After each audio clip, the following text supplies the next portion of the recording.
Welcome to this series of college algebra videos on the factor theorem, zeros of polynomials, and the fundamental theorem of algebra. Let's get started by talking about dividing a polynomial by the quantity x minus k.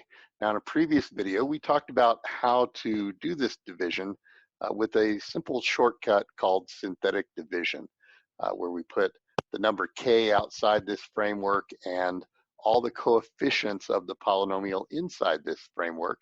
And by a process of adding and multiplying, we get a series of numbers down here with finally a remainder being this last number listed over here on the right.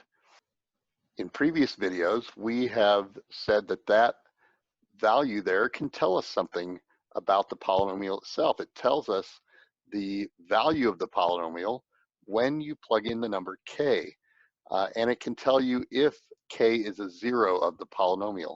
Well, the factor theorem says this: if the remainder from synthetic division is zero, then the quantity x minus k is a factor of the polynomial, meaning that if I do synthetic division, I get these numbers down here. If the final number I get here is a zero, then quantity x minus k is a factor of f of x.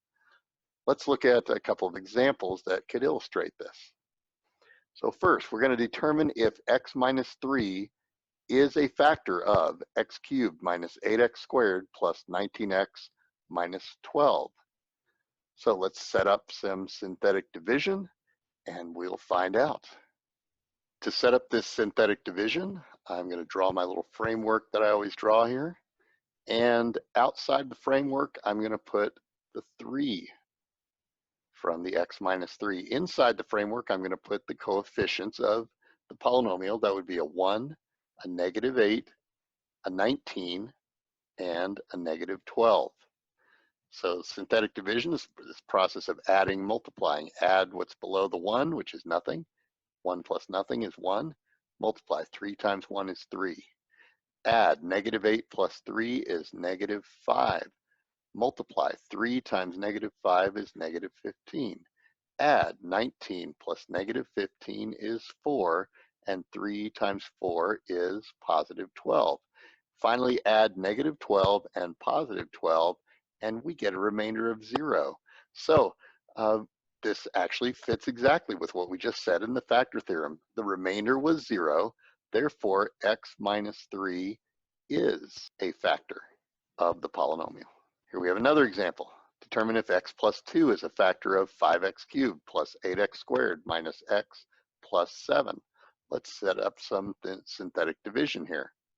I'm going to put the number negative 2 outside of this framework, because remember, this is like saying the quantity x minus negative 2. So negative 2 goes outside of the framework, and the coefficients 5 and 8 and negative 1 and 7 are going inside the framework. Now let's do our add multiply. 5 plus nothing is 5. Negative 2 times 5 is negative 10. 8 plus negative 10 is negative 2. Negative 2 times negative 2 is 4. Negative 1 plus 4 is 3, and negative 2 times 3 is negative 6. Now this time, our remainder did not come out 0. 7 plus negative 6 is 1, not 0. So that means the conclusion is x plus 2 is not a factor of the polynomial. For my next example, I'm going to answer a slightly different question. This time it says use synthetic division to show that g of x is a factor of f of x. Then complete the factorization of f of x. So this time there really shouldn't be any question of whether the quantity x minus 6 is a factor of that polynomial. That should be a conclusion that should definitely come out yes. But then we'll see what the rest of that problem means to complete the factorization. So I'll set up my synthetic division. Outside the framework, I put a little 6. And inside the framework, I'm going to do the coefficients 1, negative 3, negative 16, and negative 12. So let's do synthetic division, and by the end, we should definitely come out with a 0 remainder here. Let's see if it comes out true. 1 plus nothing is 1. 6 times 1 is 6. Negative 3 plus 6 is 3. 6 times 3 is 18.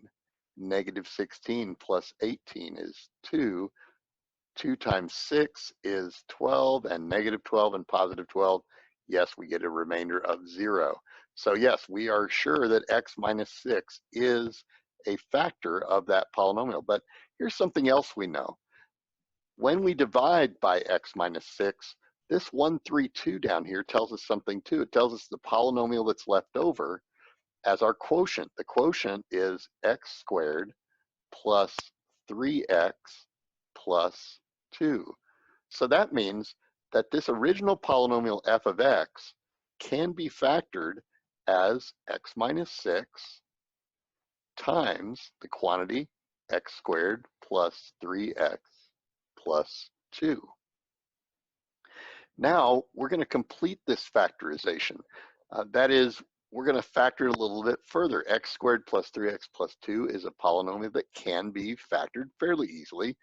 When we get to quadratics, we're pretty good, or we should be by this time, pretty good at factoring those. And I'm going to factor it into two quantities, each one starting with an x.